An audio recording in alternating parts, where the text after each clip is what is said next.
मैं हूं सैयद सुहेल और आप देख रहे हैं आपका नंबर 1 शो ये भारत की बात है। उम्मीद करते हैं आप सभी पूरी तरह से फिट होंगे और बहुत बहुत सेहतमंद होंगे। आइए आपको बताते हैं आप और आइए शुरुआत करने जा रहे हैं आज की पहली सबसे बड़ी खबर के साथ। और पहली बड़ी खबर, हमले के बाद 28 बेगुनाहों की जान जाने के बाद पहली बार प्रधानमंत्री नरेंद्र मोदी कुछ बोले। मोदी का एक्शन और पाकिस्तान की नींद उड़ी है। क्या कहा पीएम मोदी ने, मैं आपको बताऊं उससे पहले एक तस्वीर कल जो मैंने आपको दिखाई थी, लेफ्टिनेंट नरवाल की पत्नी उनके ताबूत से लिपट कर रोती रही। सबसे ज्यादा हृदय विदारक ये तस्वीर थी सभी तस्वीरों में से। आज उनकी पत्नी ने क्या कुछ कहा है, सबसे पहले सुनिए लेफ्टिनेंट नरवाल की पत्नी।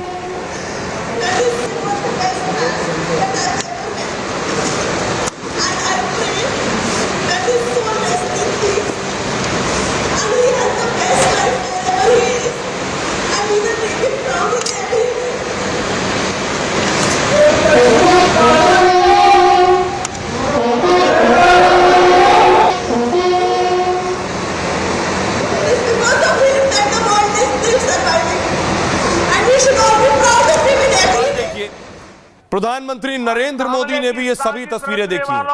पीएम मोदी का आज का बयान, पीएम मोदी बिहार में थे। साजिश रचने वालों और इस हमले की साजिश रचने वालों को उनकी कल्पना से भी बड़ी सजा मिलेगी। और इस हमले की साजिश रचने वालों को उनकी कल्पना से भी बड़ी सजा मिलेगी।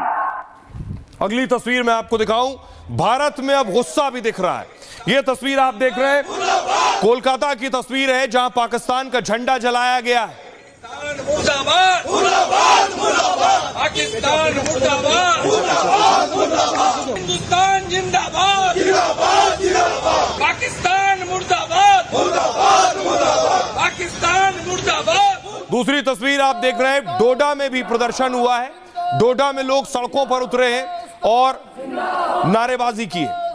जिंदाबाद पाकिस्तान मुर्दाबाद हिंदुस्तान जिंदाबाद हिंदुस्तान जिंदाबाद पाकिस्तान मुर्दाबाद। दूसरी तरफ इन सब के बीच भारत ने आज मिसाइल दाग दी है। भारत ने आज मिसाइल परीक्षण किया है। तस्वीर मिसाइल परीक्षण की है।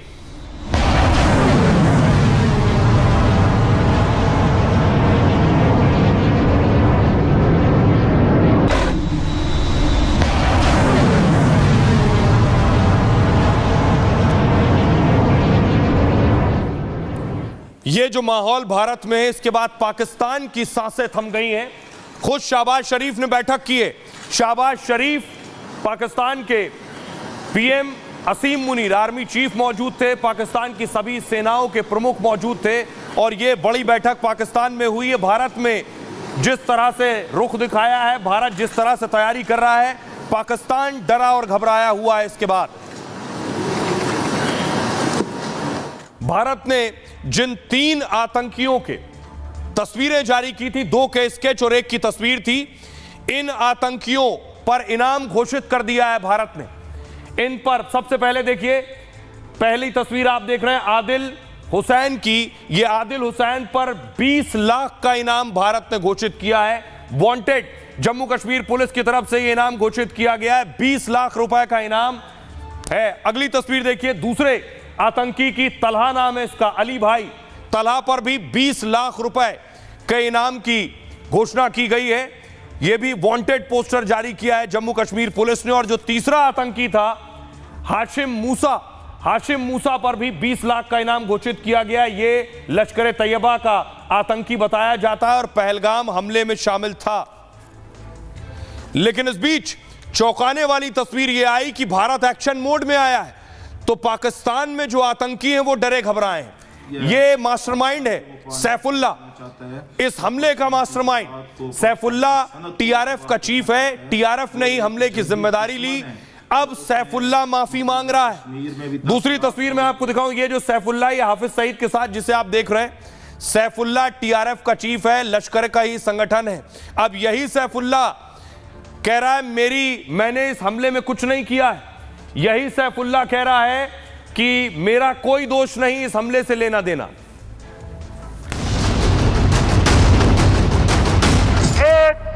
140 करोड़ भारतीयों की इच्छा शक्ति अब आतंकी आकाओं की कमर तोड़ कर रहेगी। दुनिया से ये मुतालबा करते हैं कि वो आंखें बंद करके हिंदुस्तान की हिमायत करने की बजाय वो हक और सच के साथ खड़े हों, हिंदुस्तान की जारहियत की मजम्मत दुनिया करे। मोदी ने ललकारा और चुन चुन कर हिसाब लेने की हुंकार भरी। पाकिस्तान में आतंकियों के हाथ पांव फूल गए हैं। पहलगाम हमले के मास्टरमाइंड ने तो हाथ जोड़ लिए हैं, क्योंकि मोदी ने ऐलान कर दिया है, पूरी दुनिया को बता दिया है कि भारत आतंकियों और उनके आकाओं को किसी कीमत पर छोड़ेगा नहीं। 140 करोड़ भारतीयों की इच्छा शक्ति अब आतंकी आकाओं की कमर तोड़ कर रहेगी। मोदी ने पाकिस्तान का दाना पानी बंद करने का ऐलान किया तो हाफिज और उसके करीबियों की सारी ये हिकड़ी हवा हो गई। जो आतंकी अब तक धमका रहे थे वो अब गिड़गिड़ा रहे हैं, खुद और पाकिस्तान को बचाने की गुहार लगा रहे हैं। दुनिया से ये मुतालबा करते हैं कि वो आंखें बंद करके हिंदुस्तान की हिमायत करने की बजाय वो हक और सच के साथ खड़े हों, हिंदुस्तान की जारहियत की मजम्मत दुनिया करे।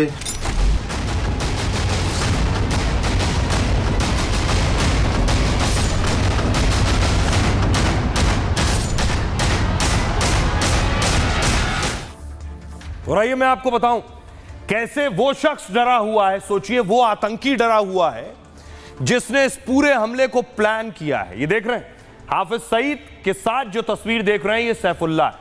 हाफिज सईद लश्कर का मुखिया और सैफुल्लाह लश्कर का ही एक हाथ, टीआरएफ का मुखिया। इस हमले की जिम्मेदारी टीआरएफ ने ली है। भारत के एक्शन से पहले पहलगाम का मास्टरमाइंड खौफ में, अभी एक्शन लिया भी नहीं है। लश्कर के डिप्टी चीफ सैफुल्लाह को मौत का डर सता रहा है। जो खूंखार आतंकी हमेशा भड़काने वाले वीडियो जारी करता है, वो वीडियो जारी कर खुद को बेगुनाह दिखाने की कोशिश में लगा है। सैफुल्लाह ने पहलगाम में हुए आतंकी हमले की भी निंदा की और भारत के कहर से बचाने के लिए दुनिया से गुहार भी लगाई है। कहा, भारतीय मीडिया ने मुझे पहलगाम हमले का आरोपी बना दिया है। पाकिस्तान और मुझ पर लगाए गए इल्जाम बेहद अफसोसनाक हैं। पहलगाम हमले से मेरा या पाकिस्तान का कोई ताल्लुक नहीं। दुनिया से गुहार लगाते हैं कि आंखें बंद करके भारत का साथ न दें। दुनिया के देश भारत के बजाय हक और सच्चाई का साथ दें। भारत अब वो पाकिस्तान की शांति को भी बर्बाद करना चाहता है। सिंधु जल समझौता रद्द कर भारत पाक का पानी रोकना चाहता है। ऐसा करके पाकिस्तान को पूरी तरह तबाह करना चाहता है। अब यह आतंकी कह रहा है। हमले से पहले यही सैफुल्लाह, सोचिए, भड़काने वाले बयान दे रहा था। इसने कहा था, कश्मीर मुद्दे पर पाकिस्तान सरकार कमजोर पड़ गई है। कश्मीर में धारा 370 हटाए 6 साल हो गए पर मुद्दा नहीं उठा रहे हैं। तुम्हारा दुश्मन बहुत खतरनाक है, वो तुम्हें चैन से नहीं जीने देगा। तुम कश्मीर को ठंडा करोगे, वो बलूचिस्तान को गर्म कर देगा। वो तुम्हारी मस्जिदें, मदरसे, बाजार को माफ नहीं करेगा। सैफुल्लाह लश्कर चीफ हाफिज सईद का बेहद करीबी है। पीओके के रावलकोट का रहने वाला है, वहीं से एक्टिव होता है। हाफिज की देखरेख में बड़ा आतंकी कमांडर बना। 25 साल में उसने लश्कर का बड़ा नेटवर्क तैयार किया है। लग्जरी गाड़ियों का शौकीन, वीवीआईपी की तरह घूमता है। सैफुल्लाह हमेशा हाईटेक हथियारों से लैस सुरक्षा घेरे में रहता है। अब मैं आपको सुनवाने जा रहा हूं भारत के तेवरों के बाद सैफुल्लाह पहले कैसे भड़का रहा था और अब सैफुल्लाह कैसे गिड़गिड़ा रहा है। सुनिए। जम्मू कश्मीर के इलाका पहलगाम में जो हमला हुआ है और 27 जानों का ज़िया हुआ है, हम इसकी पुरजोर मजम्मत करते हैं। और अब हिंदुस्तान ने सिंतास मुआहदे को भी मुस्तरद कर दिया है और मुअत्तल कर दिया है और पाकिस्तान के वो पानियों को रोकना चाहता है और पाकिस्तान की ज़राअत को, पाकिस्तान की सनत को वो तबाह करना चाहता है। वो एक जंगी दुश्मन है। उसने मकबूजा कश्मीर में भी 10 लाख फौज भेज के एक जंग की कैफियत पैदा की हुई है और वो पाकिस्तान के अमन को भी तबाह करना चाहता है। तो हम हिंदुस्तान के अज़ैम को समझते हुए दुनिया से ये मुतालबा करते हैं कि वो आंखें बंद करके हिंदुस्तान की हिमायत करने की बजाय वो हक और सच के साथ खड़े हों, हिंदुस्तान की जारहियत की मजम्मत दुनिया करे और इसका हक़ायक़ के साथ पाकिस्तान या पाकिस्तान के किसी पुरअमन शहरी के साथ हरगज कोई ताल्लुक नहीं है। अब देखिए कैसे भारत ने एक्शन शुरू कर दिया है। ये आप देख रहे हैं कश्मीर की तस्वीरें मैं आपको दिखा रहा हूं। एनआईए एक्शन में है। ये एनआईए सीआरपीएफ का काफिला आप देख रहे हैं।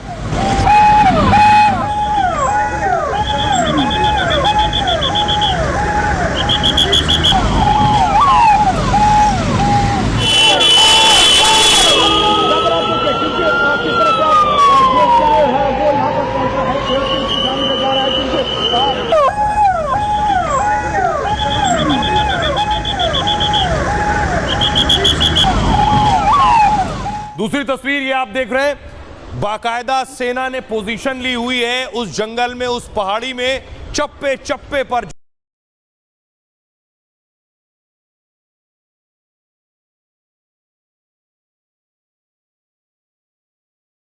जांच हो रही है। सेना धीरे धीरे कैसे जंगल में पहाड़ी की तरफ बढ़ रही है। चारों तरफ से इसे घेर लिया गया है और सिर्फ बाकायदा सर्विलांस के जरिए, ड्रोन के जरिए, हेलीकॉप्टर्स के जरिए जांच हो रही है। और जहां भी पता चल रहा है कि यहां कोई संदिग्ध है वहां भी गए। इसके अलावा कई और मीटिंग्स की हैं गृह मंत्री अमित शाह ने। प्रधानमंत्री नरेंद्र मोदी ने आज जो कुछ कहा, क्या वो युद्ध का ऐलान है? क्या भारत कुछ वाकई बहुत बड़ा करने वाला है? आतंकी भले ही गिड़गिड़ा लें, वो भले ही ये कह लें कि हमने कुछ नहीं किया। पहलगाम हमले के बाद मोदी की आतंकिस्तान को पहली बार चेतावनी सामने आई। पहलगाम के दोषियों को मिट्टी में मिलाने का समय आ गया है, मोदी ने कहा। पीएम मोदी ने दुनिया को मैसेज देने के लिए अंग्रेजी में भी कहा है, जिससे पूरी दुनिया को पता चल जाए। जिन्हें हिंदी न समझ आए वो अंग्रेजी में समझ लें। हम उन्हें धरती के अंतिम छोर तक खदेड़ेंगे। मोदी के इस बयान को लेकर पाकिस्तान में टेंशन आई है। पाकिस्तान मोदी के बयान का मतलब तलाश रहा है। ऐसे में सवाल है कि भारत आगे क्या करने वाला है। पाकिस्तान में सर्जिकल स्ट्राइक, एयर स्ट्राइक की यादें ताजा हो गई हैं। ऐसे में भारत के अगले कदम को लेकर पाक में अटकलें तेज हैं। रूसी मीडिया ने भारत पाकिस्तान हालात को लेकर चेतावनी दी है। कहा दावे के मुताबिक भारत का एयरक्राफ्ट पाक सीमा की तरफ बढ़ रहा है। रूसी मीडिया का दावा है 2 न्यूक्लियर देशों में कुछ बड़ा होने वाला है। भारत ने हमले के बाद पाकिस्तान के खिलाफ कदम उठाया है। कल देर रात भारत ने पाक के राजनयिक को तलब किया है। क्या भारत एयर स्ट्राइक करने वाला है? भारत के पास पाक को करारा जवाब देने के कई रास्ते हैं। पुलवामा हमले के बाद भारत ने एयर स्ट्राइक की थी। 2019 में भारत ने बालाकोट में एयर स्ट्राइक की थी। भारत के पास एयर स्ट्राइक करने की रणनीति है। तीनों सेना अध्यक्ष के साथ राजनाथ सिंह ने भी बैठक की है। क्या ड्रोन से हमला करेगा भारत? भारत के पास ड्रोन हमले का भी विकल्प खुला है। हथियार बंद ड्रोन से आतंकी कैंपों को तबाह किया जा सकता है। भारत के पास कई तरह के अत्याधुनिक ड्रोन हैं। इसमें किसी पायलट के पास के जान जोखिम में भी नहीं होगी। क्या दूसरी तरह की सर्जिकल स्ट्राइक होगी? उरी हमले के बाद पीओके में भारत ने सर्जिकल स्ट्राइक की थी। 2016 में हमले, सेना के बेस पर हमले के 11 दिन बाद पलटवार हुआ था। पीओके में कई आतंकी ठिकानों को तबाह किया गया। पाकिस्तान में एक बार फिर सर्जिकल स्ट्राइक का खौफ है। दूसरे विकल्प क्या है? इस बार समंदर के रास्ते भी हमला हो सकता है। पाकिस्तान ने अपने एयर स्पेस बंद कर दिया, यानी हवाई क्षेत्र बंद कर दिया है। ऐसे में भारत पाकिस्तान को चौंका सकता है। भारत 2016 की तरह स्पेशल सैन्य ऑपरेशन चला सकता है। भारत के ताकतवर मिसाइल की रेंज में पूरा पाकिस्तान है, लेकिन भारत इन मिसाइलों का इस्तेमाल नहीं करेगा। भारत किसी भी हाल में पाक से 5वीं बार युद्ध नहीं लड़ेगा सीधा। अब तक के 4 जंग पाकिस्तान को करारी शिकस्त दी है भारत ने। आपको सुनवाऊं, सुनिए जरा प्रधानमंत्री नरेंद्र मोदी ने आज पाकिस्तान को कैसे करारा जवाब दिया। और प्रधानमंत्री की भाषा से साफ है कि पीएम मोदी कुछ बड़ा करने वाले हैं। करगिल से कन्याकुमारी तक हमारा दुख एक जैसा है, हमारा आक्रोश एक जैसा है। ये हमला सिर्फ निहत्थे पर्यटकों पर नहीं हुआ है। देश के दुश्मनों ने भारत की आत्मा पर हमला करने का दुस्साहस किया है। जिन्होंने ये हमला किया है, उन आतंकियों को और इस हमले की साजिश रचने वालों को उनकी कल्पना से भी बड़ी सजा मिलेगी। अब आतंकियों की बची खुची जमीन को भी मिट्टी में मिलाने का समय आ गया है। अब आपको बताऊं, प्रधानमंत्री नरेंद्र मोदी ने आज यह बात की है, लेकिन एक्शन कल से ही शुरू हो गया था। एक्शन की पहली तस्वीर देखिए, ये आप देख रहे हैं, कल अटारी चेक पोस्ट बंद किया गया। आज तस्वीर आ गई, अटारी चेक पोस्ट बंद कर दिया गया है। ये बागा अटारी वो रास्ता है जहां से पाकिस्तानी भारत में दाखिल होते हैं और भारत से पाकिस्तान जाने वाले इस रास्ते से जाते हैं। उस चेक पोस्ट को आज बंद कर दिया गया है। तो आतंकिस्तान पर पीएम मोदी ने जो स्ट्राइक की है वो एक एक कर मैं आपको बताऊं। 5 से 6 स्ट्राइक कल कर दी थी। आज सिर्फ पीएम मोदी ने जुबानी स्ट्राइक की है, जुबान से हमला किया। देखिए जरा कल की स्ट्राइक क्या है। कल जो प्रधानमंत्री ने फैसले लिए, पहली स्ट्राइक पाकिस्तान पर मोदी ने 5 हमले किए हैं। पाकिस्तान के साथ 65 साल पुराना ये जो सिंधु जल समझौता ये स्थगित कर दिया। सीमा पार आतंकवाद का समर्थन रोकने तक ये स्थगित रहेगा। पाक से 3 युद्ध के दौरान भी ये समझौता नहीं स्थगित हुआ। सोचिए, पहली बार हुआ है। दूसरी स्ट्राइक, अटारी वाघा चेकपोस्ट को तुरंत बंद किया गया। जो लोग चेकपोस्ट पार कर चुके हैं उन्हें 1 मई से पहले वापस जाना होगा। पंजाब के अटारी चेकपोस्ट से पाकिस्तानी वापस लौट रहे हैं। तीसरी स्ट्राइक, 48 घंटे में पाकिस्तानियों को भारत छोड़ने का आदेश है। पाक नागरिकों के लिए वीजा सेवा तत्काल प्रभाव से सस्पेंड है। सार्क वीजा छूट योजना के तहत भारत नहीं आ सकेंगे ऐसे लोग। पहले से जारी सभी वीजा रद्द होंगे। भारत आए पाकिस्तानियों को 48 घंटे में देश छोड़ना होगा। पाकिस्तानी नागरिकों के वीजा 27 अप्रैल से अमान्य हो जाएंगे। मेडिकल वीजा को वालों को 29 अप्रैल तक भारत छोड़ना होगा। चौथी स्ट्राइक, पाकिस्तानी उच्चायोग में तैनात सलाहकारों को भारत छोड़ना होगा। भारत भी अपने रक्षा सलाहकारों को इस्लामाबाद से वापस बुलाएगा। उच्चायोग में कर्मचारियों की संख्या 55 से घटाकर 30 की जाएगी। यह कटौती 1 मई 2025 से लागू होगी। मतलब 1 हफ्ते के अंदर भारत छोड़ना होगा। भारतीय नागरिकों को पाकिस्तान की यात्रा से बचने की सलाह दी गई है। जो भारतीय इस समय पाकिस्तान में हैं उन्हें जल्द वापस लौटने की सलाह दी गई है। 5वीं स्ट्राइक, दुनिया भर में पाकिस्तान को अलग थलग करने की रणनीति है। विदेश मंत्रालय में कई देशों के राजदूतों को बुलाया गया। आज पहलगाम में हमले को लेकर उन्हें डिटेल जानकारी दी गई है। जर्मनी, पोलैंड, ब्रिटेन, रूस समेत कई देशों को ब्रीफिंग दी गई है। अब इसकी तैयारी भी शुरू हो गई है।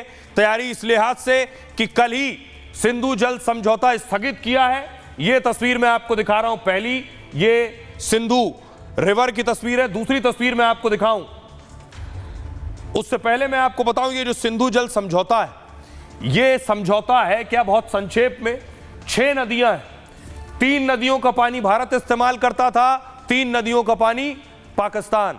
अब भारत वो नदी रोक देगा वो जो अब तक पाकिस्तान इस्तेमाल कर रहा था। जैसे पूर्वी नदियां जो हैं, जिसमें आप देखिए सतलुज नजर आ रही है, ब्यास और रावी आपको नजर आ रही है। ये नीचे सतलुज, रावी, व्यास, पानी के इस्तेमाल का अधिकार इसके भारत के पास था। उधर देखिए जो आपको नजर आ रही है सिंधु, झेलम, चिनाब, काली पट्टी पर सफेद से लिखा है सिंधु, झेलम, चिनाब। ये 3 जो थी ये पश्चिमी नदियां हैं। इस पर भारत को बिजली और खेती का सीमित अधिकार था, लेकिन पाकिस्तान इसका ज्यादा इस्तेमाल करता था। तो अब इसका पानी भी भारत रोक देगा। और देखिए तस्वीर मैं आपको दिखाने जा रहा हूं, भारत ने पानी रोक दिया। उसकी तस्वीर देखिए, यह तस्वीर डैम की नजर आ रही है। पानी सूख गया है।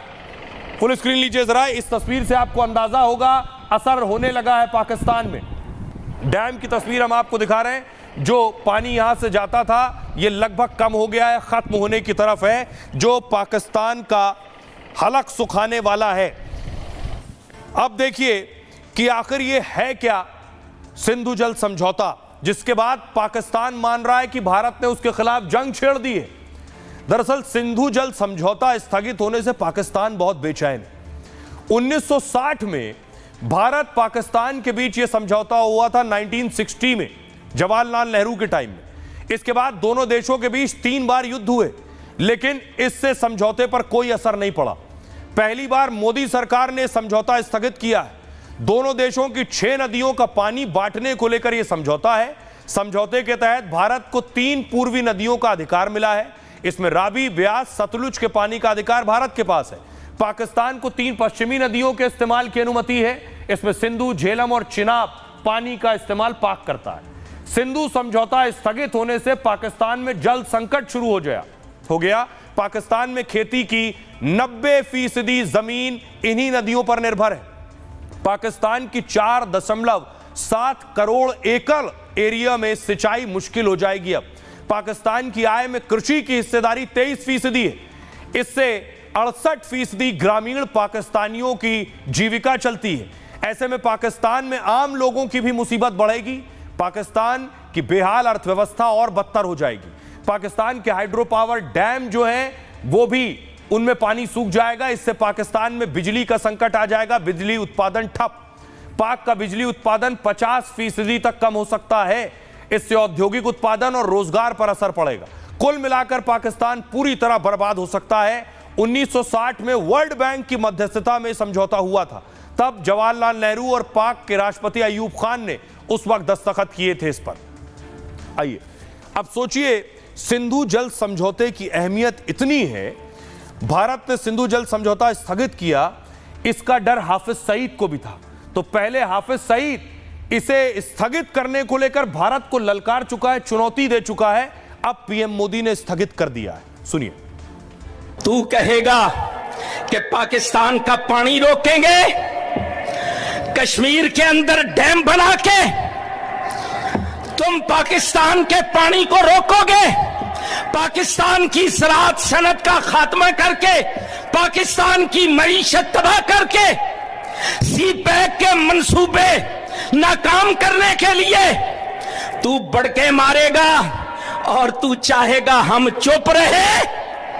सुन, अगर तू पानी बंद करेगा इंशाअल्लाह हम तेरी सांस बंद करेंगे, इन दरियाओं में फिर खून बहेगा। भारत ने बड़े फैसले लिए तो पाकिस्तान की सांसें थम गईं। भारत ने कल ये सभी फैसले लिए सीसीएस की बैठक में। अब ये तस्वीर पाकिस्तान ने देखी है, खबर पाकिस्तान तक पहुंची। अगली तस्वीर देखिए। पाकिस्तान ने भी बैठक बुला ली। शहबाज शरीफ ने बैठक बुलाई और बाकायदा भारत के खिलाफ भी इसी तरह के फैसले लिए। देखिए, पाकिस्तान ने भारत पर कुछ प्रतिबंध लगाए हैं। जो फैसले भारत ने लिए, अब पाकिस्तान ने उसे कॉपी करने की कोशिश की। पाकिस्तान की पहली गीदड़ भभकी, सिंधु नदी पाकिस्तान के लिए लाइफलाइन जैसी है। यानी भारत ने जो सिंधु जल समझौता स्थगित किया है, पाकिस्तान कह रहा है वो लाइफलाइन है, अंतर्राष्ट्रीय संधि भारत अकेले नहीं तोड़ सकता है। वो कह रहा है सिंधु नदी का पानी रोकना जंग के ऐलान जैसा है, हम सभी क्षेत्रों में भारत को मजबूती से जवाब देंगे। दूसरी गीदड़ भभकी, भारतीय एयरलाइन के लिए पाकिस्तानी एयर स्पेस बंद, यानी पाकिस्तान ने अपना हवाई क्षेत्र बंद कर दिया है। कोई भारतीय उड़ान पाक हवाई क्षेत्र से नहीं जा पाएगी। पाकिस्तान के एयर स्पेस से 11 हवाई मार्ग निकलते हैं, इनमें किसी रूट पर भारतीय विमान अब नहीं उड़ पाएंगे। बालाकोट एयर स्ट्राइक के बाद भी पाक ने हवाई क्षेत्र बंद कर दिया था। तीसरी गीदड़ भभकी, भारत के साथ हर तरह का व्यापार रोक दिया है। शिमला समझौते को भी रद्द करने की धमकी दी है। यह समझौता 1971 में पाक की हार के बाद हुआ था। सहमति बनी थी कि दोनों देश शांति से विवाद सुलझाएंगे, सभी मुद्दे द्विपक्षीय चर्चा से हल होंगे, तीसरे पक्ष का दखल नहीं होगा। चौथी गीदड़ भभकी, बाघा बॉर्डर को तुरंत बंद करने का ऐलान किया है। पाकिस्तान में सभी भारतीयों का वीजा रद्द किया है। 48 घंटे में भारतीयों को पाकिस्तान छोड़ने का आदेश है।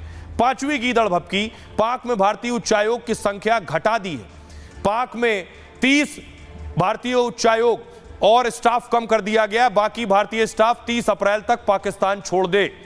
ये पाकिस्तान की गीदड़ भभकी है। अब देखिए, इसके बाद पाकिस्तान ने प्रेस कॉन्फ्रेंस की है। सुनिए क्या कह रहा है। जो है ना, वो अपनी जो हमारी इंफॉर्मेशन है कि वो इस वक्त जो है एक ऑल आउट वॉर की जगह जो है पाकिस्तान के शहरों में जो है वो दहशतगर्दी की जो है पूरी तैयारी कर रहा है। और ये टिट फॉर टैट होगा। अगर हमारे शहरों में हमारे सिटीजन्स जो हैं वो महफूज ना हुए, अगर उन पे अटैक हुआ तो ये इंडिया के सिटीजन्स भी जो है महफूज नहीं रहेंगे। इस तरह की कोई यूनिलैटरल जो है एक्शन वो किसी भी कीमत पे नाकाबिल कबूल है। और अगर किसी किस्म की भी डिस्ट्रप्शन हुई तो फिर पाकिस्तान को दो राइट्स हैं। एक तो उसके नतीजे में जो भी एक्शन ले वो लेगा, और दूसरा कि हम भी फिर शिमला समेत जो ट्रीटीज़ हैं बायलैटरल उसको हम कंसिडर कर सकते हैं, उसको हम भी इन अबेंस कर सकते हैं। पाकिस्तान की एयर स्पेस इंडियन ओन्ड और इंडियन ऑपरेटेड एयरलाइन जो है उनके लिए बंद की जा रही है। अब बड़ी चीज ये है, परीक्षण करने की तैयारी में था, मिसाइल परीक्षण करने वाला था, डर की वजह से पाकिस्तान ने मिसाइल परीक्षण नहीं किया। लेकिन अगली तस्वीर देखिए, भारत ने मिसाइल परीक्षण किया है। ये मिसाइल परीक्षण भारत ने किया है। पाकिस्तान को भी जवाब है कि भारत पूरी तरह से तैयार है।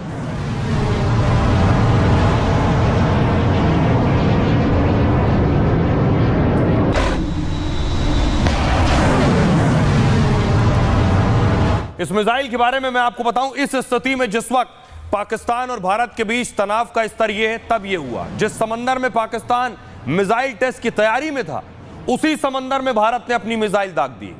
उसने डिस्ट्रॉयर यानी मिसाइल विध्वंसक का सफल परीक्षण किया है। अरब सागर में भारत ने यह परीक्षण युद्धपोत INS सूरत से किया। भारतीय नेवी ने सतह से हवा में मार करने वाली मिसाइल दागी। समंदर में तेजी से उड़ रहे टारगेट पर उसने सटीक हमला किया। स्वदेशी मिसाइल का यह परीक्षण पाकिस्तान को कड़ा पैगाम है। समुद्री सीमा पर हर हमले का जवाब देने में भारत सक्षम है। पाकिस्तान ने मिसाइल टेस्ट करने का ऐलान किया। 24-25 अप्रैल को कराची तट पर परीक्षण करने वाला। अरब सागर में कराची के पास नो फ्लाई जोन का ऐलान किया। दावा है कि पाक मिसाइल की रेंज 480 किलोमीटर। पाकिस्तान समंदर में अपनी तैयारी और ताकत दिखाना चाहता है। वो ये दिखाना चाहता है कि उसके पास मिसाइल ताकत है, लेकिन अरब सागर में जहां वो मिसाइल परीक्षण करने वाला है, भारत का युद्धपोत INS विक्रांत वहां पहले से मौजूद है। भारत का ये युद्धपोत MiG-29 लड़ाकू विमानों से लैस है, यानी समंदर में भारत की मिसाइल और विमान दोनों तैयार हैं। इसका डर पाकिस्तान को पहले से था। आइए आपको सुनाता हूं, सुनिए जरा डिफेंस एक्सपर्ट सैयद अता हसनैन क्या कह रहे हैं। बौखलाहट तो होगी उस देश में। उनको मालूम है कि ये बहुत बड़ा देश है, हमारी इकोनॉमी बहुत बड़ी है, $4 ट्रिलियन की इकोनॉमी है। अगर कल लड़ाई छिड़ी तो हमारा देश जो है उस लड़ाई के लिए स्टैमिना बहुत ज़्यादा रखता है। पाकिस्तान की इकोनॉमी भी बड़ी कमज़ोर है और उस तरह का स्टैमिना नहीं है उनके पास, इंटरनेशनल सपोर्ट भी उनके पास नहीं है। तो बौखलाहट तो होगी वहाँ पर बहुत ज़्यादा।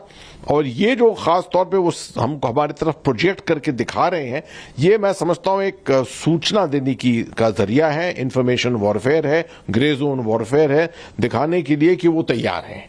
क्योंकि उनके एंटिसिपेशन में, असेसमेंट में ये होगा कि भारत ने पहले सर्जिकल स्ट्राइक्स की हैं, उसके बाद एयर स्ट्राइक की है और शायद इस दफे मिसाइल स्ट्राइक करे। भारत के लिए तो टारगेट है, खास तौर पे टेररिस्ट के कैंप्स, टेररिस्ट की लोकेशंस, वो सब हमारे लिए रेडीमेड टारगेट्स या ऑब्जेक्टिव्स हैं। पाकिस्तान के लिए ऐसे कोई रेडीमेड ऑब्जेक्टिव्स नहीं है। अगर वो किसी सिविलियन एरियाज पर टारगेटिंग करेंगे या किसी आर्मी के एस्टेब्लिशमेंट पर करेंगे या भारत के कोई इंडस्ट्रियल एरिया पर करेंगे तो ये एक एक्ट ऑफ वॉर होगा। तो आप सुन रहे थे डिफेंस एक्सपर्ट को। दूसरी तरफ एक्शन शुरू हो चुका है। गृह मंत्री अमित शाह मिले हैं राष्ट्रपति से। राष्ट्रपति को गृह मंत्री ने पूरे हालात के बारे में जानकारी दी है। दूसरी तस्वीर देखिए कि आज सर्वदलीय बैठक भी हुई।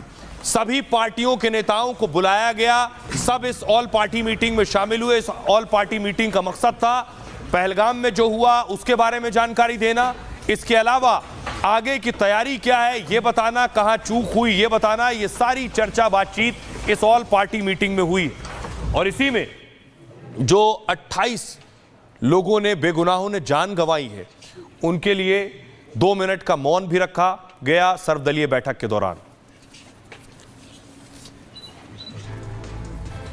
आपको बताऊं क्या हुआ इस मीटिंग में और क्या कहना है नेताओं का। दरअसल ऑल पार्टी मीटिंग पहलगाम हमले पर यह सर्वदलीय बैठक थी। इस हमले के बाद सभी नेताओं ने क्या कहा आपको सुनवाऊंगा, इसे मूव कीजिए प्लीज। पहलगाम हमले पर यह सर्वदलीय बैठक हुई और राजनाथ सिंह की अध्यक्षता में बैठक हुई। गृह मंत्री अमित शाह, कांग्रेस अध्यक्ष समेत कई नेता इसमें शामिल हुए। बैठक की शुरुआत में 2 मिनट का मौन रखा गया। सरकार ने हमले को लेकर सभी दलों को जानकारी दी, पाक के खिलाफ उठाए गए कदमों की डिटेल दी गई और हमलों के बाद देश भर में पाक के खिलाफ गुस्सा है। अखिलेश यादव ने कहा आतंकवादियों का कोई धर्म नहीं होता, केंद्र सरकार को आतंकियों के खिलाफ कड़ी कार्रवाई करनी चाहिए। सुरक्षा के मामले में हम केंद्र सरकार के साथ हैं। ऐसे मामलों में किसी को राजनीति नहीं करनी चाहिए। ओवैसी ने कहा, आतंकियों के खिलाफ कड़ी कार्रवाई की मांग की। टूरिस्ट पर गोलियां बरसाने वालों को कुत्ता बताया ओवैसी ने। हमले में शामिल रहे कुत्तों को सजा मिलनी चाहिए। जुमे की नमाज पर कल काली पट्टी बांधकर जाने की भी अपील की है ओवैसी ने। और इस बीच बड़ी खबर आपको बता दें कि किरण रिजिजू जो इस ऑल पार्टी मीटिंग में शामिल थे मंत्री, उन्होंने बताया कि सर्वदलीय बैठक में क्या बातचीत हुई है। सभी दलों के नेताओं को बताया गया है कि आखिर चूक कहां हुई है, क्या कौन सी वजह थी जो इतना बड़ा हमला हो गया, 28 लोगों की जान चली गई। इस बारे में सभी के साथ बात की गई है। अफसरों ने बताया कि आखिर घटना कैसे हुई है।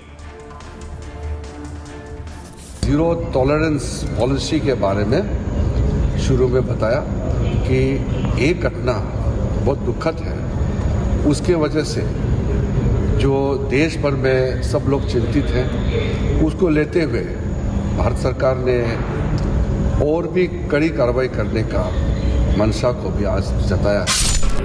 हमने सब लोगों ने मिलके जो पहलगाम में इंसिडेंट हुआ है उसको सभी लोगों ने कंडम किया। आतंकवादियों को उन्हीं की भाषा में जवाब दे जैसे उन्होंने हमारे निहत्थे निर्दोष लोगों की हत्या की है। हिंदू मां बहनों के साथ जिस प्रकार की बर्बरता उनके सामने ही उनके सिंदूर के साथ किया गया है, इसी प्रकार से आतंकवादियों और उनके आकाओं को उसकी सजा जरूर मिलेगी। इस दहशतगर्दाना और वहशियाना जुल्म के खिलाफ मेरी आप तमाम से गुजारिश है कि कल आप जब जुम्मे की नमाज पढ़ने जाएंगे अपने अपने मसाजिद को तो अपने बाजों पर काली पट्टी बांध कर जाइए, ताकि हम और आप मिलकर मुत्तहिदा तौर पर एक पैगाम दे सके इन दहशतगर्दों को कि हम उनकी इस वहशियाना हरकत की मजम्मत करते हैं। सरकार कड़ी से कड़ी कार्रवाई करे ऐसे आतंकवादियों के खिलाफ। उनका मुख्य मकसद यही है कि डर पैदा करना, टेरर पैदा करना और देश और प्रदेश का कारोबार को रोकना, वहां के लोगों को तकलीफ पहुंचाना। तो नेताओं को आपने सुन लिया, लेकिन देश के लोग भी गुस्से में हैं। वो भी मांग कर रहे हैं। ये तस्वीर मैं आपको दिखा रहा हूं, पटना की तस्वीर। पटना में शहबाज शरीफ के खिलाफ प्रदर्शन हुआ। रॉबर्ट वाड्रा के बयान से भी लोग नाराज थे, तो उनके खिलाफ भी प्रदर्शन हुआ। पाकिस्तान पाकिस्तान पाकिस्तान पाकिस्तान पाकिस्तान पाकिस्तान पाकिस्तान पाकिस्तान पाकिस्तान पाकिस्तान पाकिस्तान पाकिस्तान पाकिस्तान। अनंतनाग की तस्वीर आप देख रहे हैं। पहलगाम और अनंतनाग, पहलगाम में जो लोग घायल हुए थे उन्हें अनंतनाग ले जाया गया था, वहीं बड़ा अस्पताल था। अनंतनाग में बच्चियां, महिलाएं सड़कों पर उतरी हैं और प्रदर्शन किया है, प्रोटेस्ट किया है इस आतंकी हमले के खिलाफ। लेकिन भारत में जो प्रतिक्रिया मिल रही है, चाहे वो भारत सरकार के जरिए हो, चाहे भारतीय सेना के जरिए या भारतीय लोगों और आवाम के जरिए हो, पाकिस्तान डरा सहमा और खौफ में है। पाकिस्तान में लोग भी डरे हुए हैं। देखिए हालात क्या है पाकिस्तान में। आतंकी हमले में 28 पर्यटकों की मौत के बाद पाकिस्तान खौफ में। शाहबाज से लेकर असीम मुनीर तक लगातार बैठकें कर रहे हैं। असीम मुनीर 2 दिनों से सेना के कमांडरों के साथ बात कर रहे हैं। 18 फाइटर जेट को कराची से भारत की सीमा पर तैनात किया गया। यह फाइटर जेट चीन में बनाए गए JF-17 है। पाकिस्तान को पीओके में भारत की स्ट्राइक का डर सता रहा है। यहां पर आतंकी संगठनों के लॉन्चिंग पैड्स हैं। पाक ने सभी 20 कॉम्बैट फाइटर जेट स्क्वाड्रन को अलर्ट कर दिया। 740 किलोमीटर लंबी LOC पर पाक सेना ने तैनाती बढ़ा दी है। हमले के डर से पाकिस्तान के लोग भी घबराए हुए। पाक में पेट्रोल पंप पर तेल के लिए लंबी लंबी लाइनें लग गई। ATM पर भी लोगों की भीड़ देखी जा रही है। भारत के हमले पर का डर पाक के शेयर बाजार पर भी दिख रहा है। 2 दिनों में पाक का शेयर बाजार करीब 2700 अंक तक गिर चुका है। बुधवार को बाजार 1204 अंक लुढ़क गया। आज शेयर बाजार 1455 अंक नीचे चला गया था। पाकिस्तानी रुपया भी लगातार नीचे जा रहा है। वर्ल्ड बैंक ने पाकिस्तान को चेतावनी दी है, अगर सुधारों को नहीं लागू किया गया तो अर्थव्यवस्था बिखर जाएगी। और जब भारत ने प्रतिबंध लगा दिया है तो पाकिस्तान की और गति होने वाली है। सुनिए जरा देश के लोग क्या कह रहे हैं, लोगों में किस कदर उत्साह है। टूरिस्टों को डरने की कोई जरूरत नहीं है। हम एक ही निवाला खाएंगे, एक आप लोगों को खिलाएंगे। आप अपने आप को आउटसाइडर्स मत समझो। आप अपनी धरती पे हो। पाकिस्तान डिसाइड नहीं करेगा वो कौन सा डिक्टेटर बन रहा है कि हमें सिखाएगा हमें कश्मीर में कैसे जीना है। सरकार से यही गुजारिश करते हैं जो भी जिनको ये रास नहीं आ रहा है कश्मीर का, जितना ये टूरिज्म यहाँ पे आ रहा है, उनके खिलाफ कड़ी से कड़ी एक्शन होनी चाहिए। क्या एक्शन होना चाहिए? युद्ध होना चाहिए, सीधा उड़ा देना चाहिए पाकिस्तान को, और क्या होगा।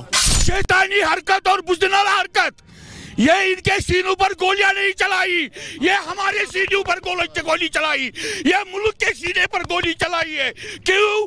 हम भारतीय हैं, हम एक हैं। सरकार से हम अपनी बात निछावर करना चाहते हैं। ये जो इंसानियत का कत्लेआम, टूरिस्टों का कत्लेआम, हमारे मेहमानों का कत्लेआम, ये हमारी बर्दाश्त से बाहर है। हम केंद्र सरकार से ये अनुरोध करते हैं कि जितने भी आतंकवादी हैं, इन सभी आतंकवादियों को चुन चुन कर मारा जाए। कश्मीर जितना भी थोड़ा आगे चल रहा था ये टूरिस्टों की वजह से है, अदरवाइज यहाँ पे है क्या है। अब तैयारी बढ़ी है, भारत ने तैयारी कर ली है। खुद प्रधानमंत्री नरेंद्र मोदी को नेतन्याहू ने फोन लगाया है, नेतन्याहू से फोन पर बात की है। भारत क्या बड़ा करने वाला है, अगली तस्वीर देखिए जरा। आज सभी एम्बेसडर्स को बुलाया गया था। ये रूसी एम्बेसडर को आप देख रहे हैं, रशियन एम्बेसडर पहुंचे और सभी एम्बेसडर को बुलाकर उन्हें इस घटना के बारे में जानकारी दी गई। अगली तस्वीर में आपको दिखाऊं, अमेरिकन एम्बेसडर, यूएस एम्बेसडर पहुंचे हैं और इस बैठक में शामिल हुए।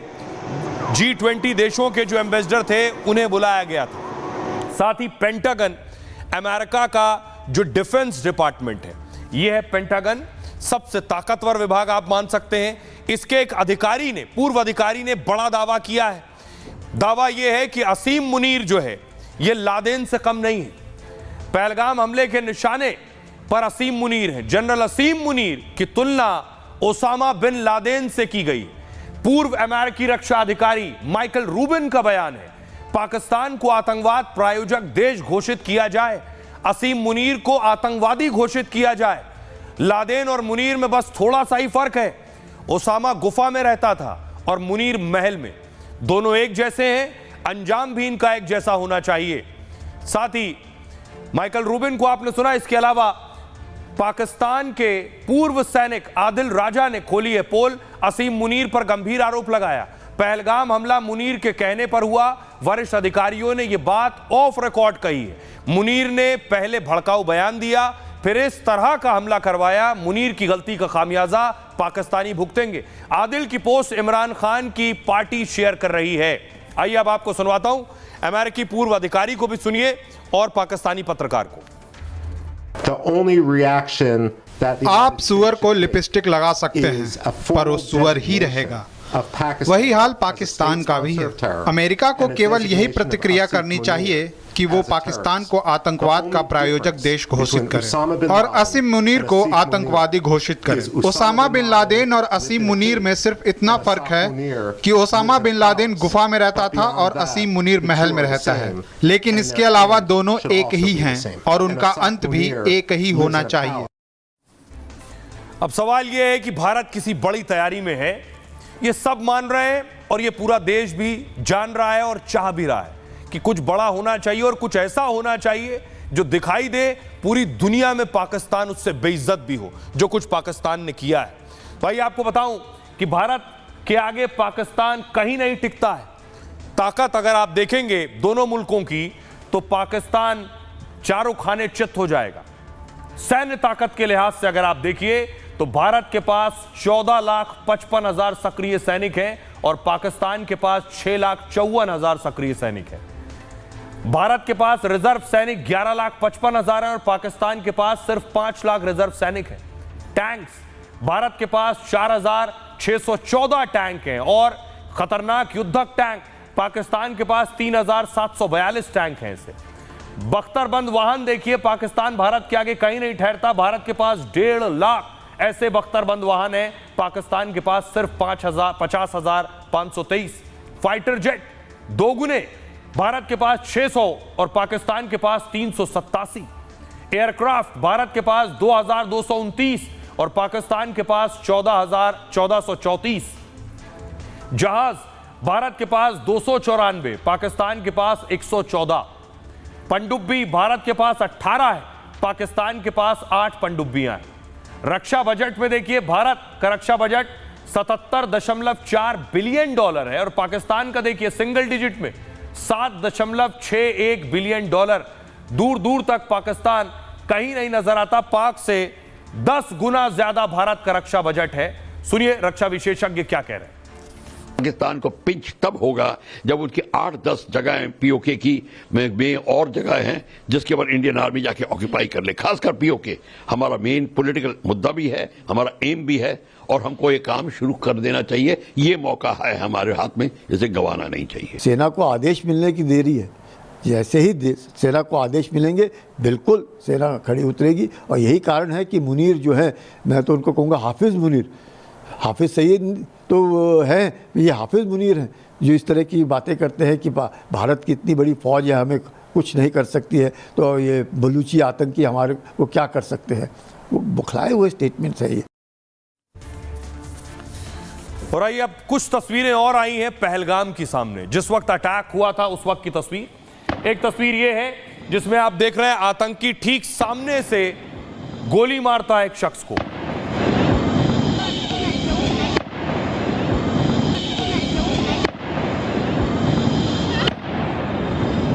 ये आप देखते हैं आतंकी गोली मारता है और वो शख्स वहीं गिर जाता है। उसके बाद देखिए ये रेड एरो में आपको नजर आ रहा है, ये आतंकी है, दूसरे शख्स पर गोली चला रहा है।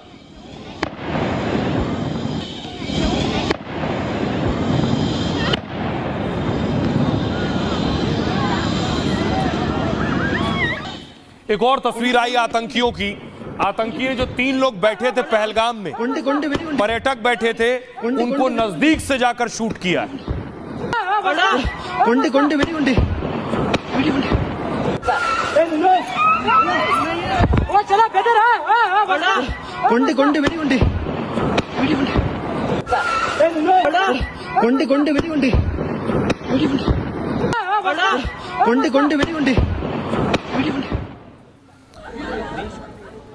आइए अब आपको लिए चलता हूं शुभम के घर। शुभम भी, उनकी भी मौत हुई है इस हमले में।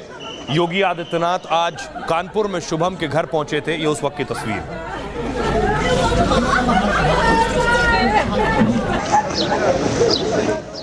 शुभम को आखिरी विदाई दी गई। दरअसल उत्तर प्रदेश के कानपुर में मातम पसरा है। आतंकियों ने कानपुर के शुभम द्विवेदी को गोली मार दी। शुभम अपने परिवार के 11 सदस्यों के साथ कश्मीर घूमने गए थे। 18 अप्रैल को परिवार के लोग पहलगाम पहुंचे थे, जहां पूरे परिवार के साथ शुभम ने अपने जीजा का जन्मदिन मनाया। लेकिन यह दौरा शुभम के लिए आखिरी दौरा साबित हुआ। आज योगी आदित्यनाथ ने उनके परिवार से मुलाकात की, सांत्वना दी। उसके बाद शुभम द्विवेदी को उनके शहर कानपुर में आखिरी विदाई दी गई। शुभम का पूरा राजकीय सम्मान के साथ अंतिम संस्कार किया गया। उनके चाचा नरेंद्र द्विवेदी ने उन्हें मुखाग्नि दी। इस दौरान एक बेहद झकझोर देने वाली तस्वीर भी सामने आई। उनकी पत्नी ऐश्वर्या द्विवेदी पिछले 2 दिन से शुभम की शर्ट पहने बैठी थी। जैसे ही उनकी शव यात्रा निकली, उन्होंने वो शर्ट उतारी और सीने से लगाकर रोने लगी। पापा मेरे वॉशरूम में थे। उतनी देर में एक बंदा पीछे से आया और उसने गोली साइड में रख के उससे पूछा हिंदू है कि मुसलमान। मुसलमान है तो पहले कलमा पढ़ के दिखा और उसकी तरफ स्माइल करके पूछा भैया क्या हुआ, कह रहे हिंदू है मुसलमान। मैंने कहा हिंदू, मार दिया। पहली गन उसी पे चलाई, उसके बाद 70 लोगों को मार दिया। क्यों मार दिया? हिंदू मुसलमान पहलगाम आतंकी हमले ने इंदौर के सुशील नथानियल की भी जान ली है। इस हमले में उनकी बेटी के पैर में गोली लगी। सुशील का पार्थिव शरीर इंदौर पहुंचा तो मुख्यमंत्री मोहन यादव श्रद्धांजलि देने एयरपोर्ट पहुंचे। सुशील ईसाई समुदाय से थे। आज उनका अंतिम संस्कार पूरे धार्मिक रीति रिवाज से किया गया। जो भी 3 व्यक्ति थे वो छोटे छोटे कम उम्र के थे। उन्होंने यही बोला कि मेरे मिस्टर के पास बंदूक लगा के बोले कलमा पढ़ो। मेरे मिस्टर ने बोला मैं तो क्रिश्चियन हूँ, मैं ईसाई हूँ, मेरे को कमला कलमा जो भी है वो नहीं पढ़ना आता। और बस इतना बोला मेरे पति ने, उनको ऐसे धक्का दिया और बंदूक मार दी बिल्कुल सीने पे। मेरे सामने उनने 6 लोगों को गोली मारी। उनसे सिर्फ इतना पूछा मुस्लिम, किसी ने बोला हाँ, तो बोला कलमा पढ़ के बताओ। और अगर कलमा भी पढ़ दी उसके बाद उसने बोला कि अपने नीचे के कपड़े खोल के बताओ। और उनने बोला कि खातून नहीं है तुम्हारा, तो सीधे गोली मार दी। पहलगाम में आतंकियों के हमले में आदिल हुसैन की जान गई है। आदिल हुसैन पर्यटकों को खच्चर की सवारी कराते थे। वो इस हमले में मरने वाले एकमात्र मुस्लिम और कश्मीरी हैं। हमले के बाद आदिल ने आतंकियों को रोकने की कोशिश की, लेकिन आतंकियों ने आदिल हुसैन पर भी फायरिंग शुरू कर दी। इस हमले में आदिल की मौके पर ही मौत हो गई। आदिल हुसैन परिवार में इकलौता कमाने वाला था। पर्यटकों की कमाई से ही उनका घर चलता था। उनकी मौत के बाद परिवार में मातम पसरा है। आदिल की मां का रो रो कर बुरा हाल है।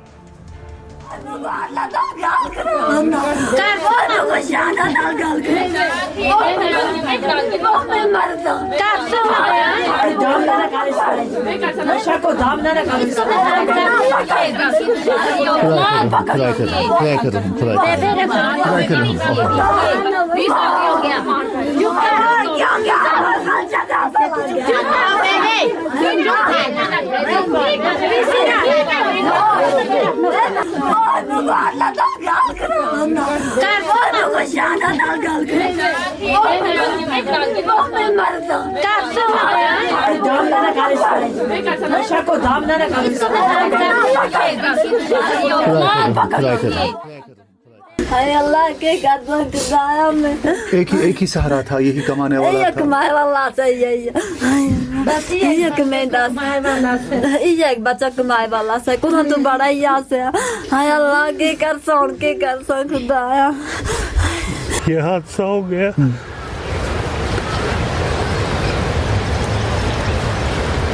कितने बच्चे हैं इसके? 3 बच्चे हैं। अच्छा, बड़ा यही था। इसका एक बच्चा था, वो भी मार गया था। बेगुनाह था बेचारा। बेगुनाह था।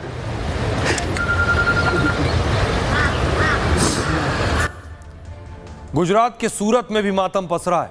सूरत से शैलेश पहलगाम घूमने गए थे, लेकिन आतंकियों ने शैलेश की भी जान ले ली। आज शैलेश का पार्थिव शरीर सूरत पहुंचा, जहां आखिरी दर्शन के लिए भारी भीड़ उमड़ी।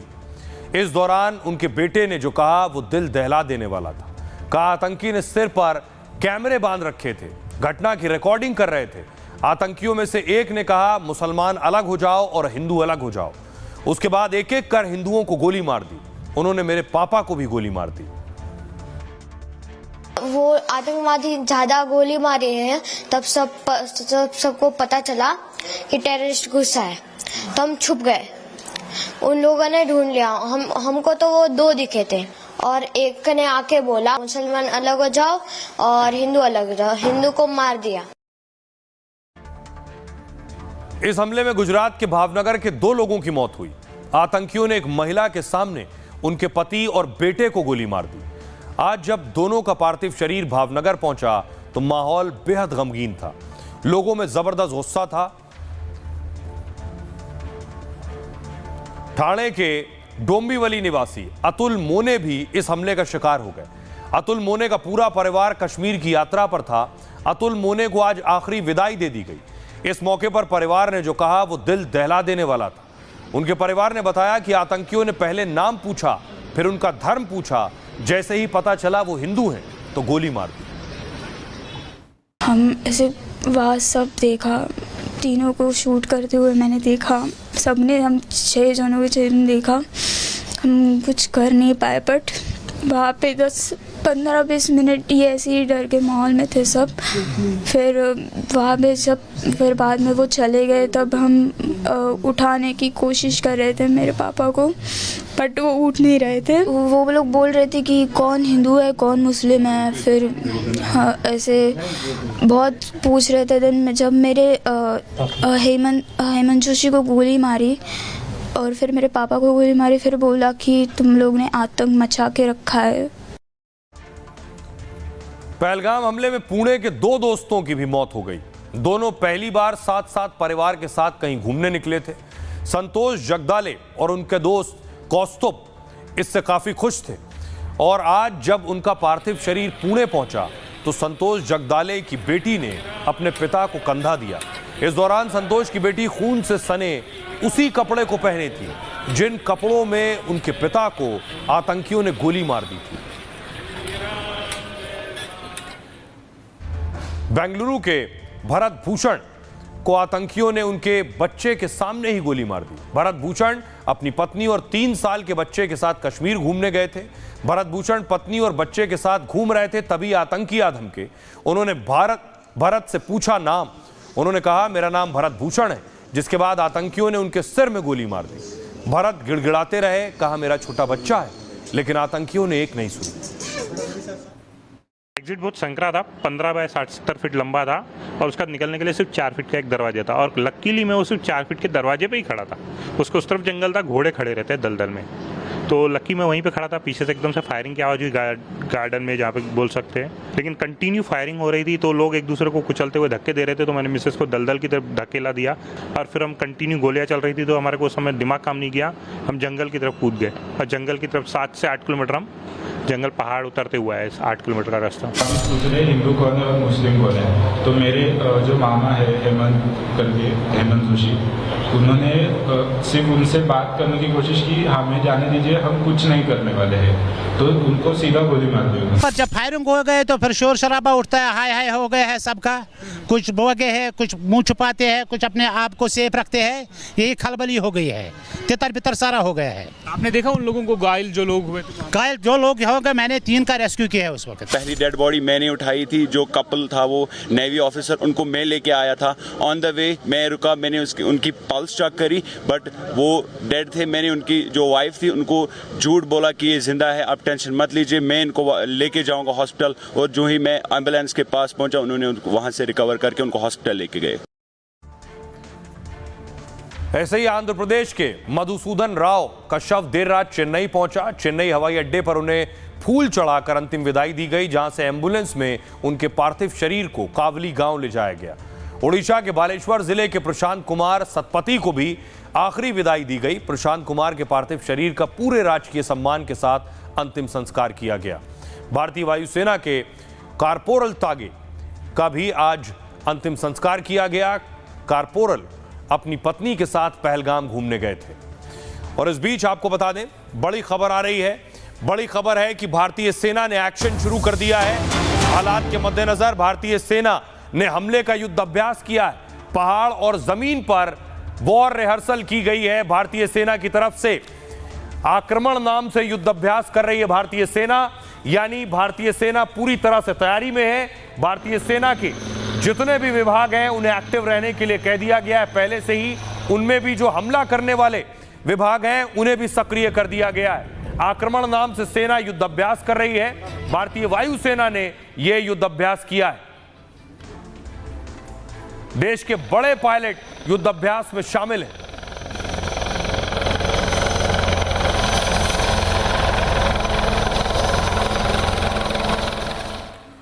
और इस बीच बताऊं, एक और बड़ी खबर मिल रही है कि आईएनएस विक्रांत को अरब सागर में तैनात कर दिया गया है। बड़ी खबर आपको बता दें, अरब सागर में युद्धपोत तैनात कर दिया गया है आईएनएस विक्रांत। और आईएनएस विक्रांत की तैनाती का मतलब एक तरफ देखिए वायुसेना युद्ध अभ्यास कर रही है, दूसरी तरफ अरब सागर में आईएनएस विक्रांत तैनात किया गया है। यानी समंदर में भी एक्शन बढ़ गया है, हवा में भी एक्शन बढ़ गया है और जमीन पर पहले से ही हमारी सेना सक्रिय है। यानी जल, थल, नभ तीनों सेनाएं इस वक्त एक्शन मोड में आ गई हैं।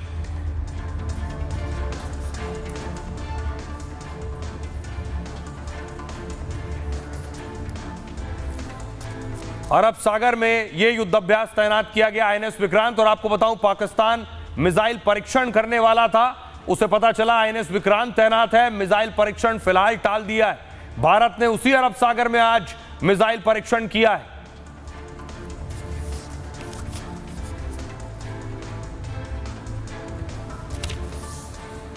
बहरहाल ये भारत की बात है में इतना ही। आप अपना और अपनों का बहुत बहुत ख्याल रखिए। रुक रहे हैं एक छोटे से ब्रेक के लिए।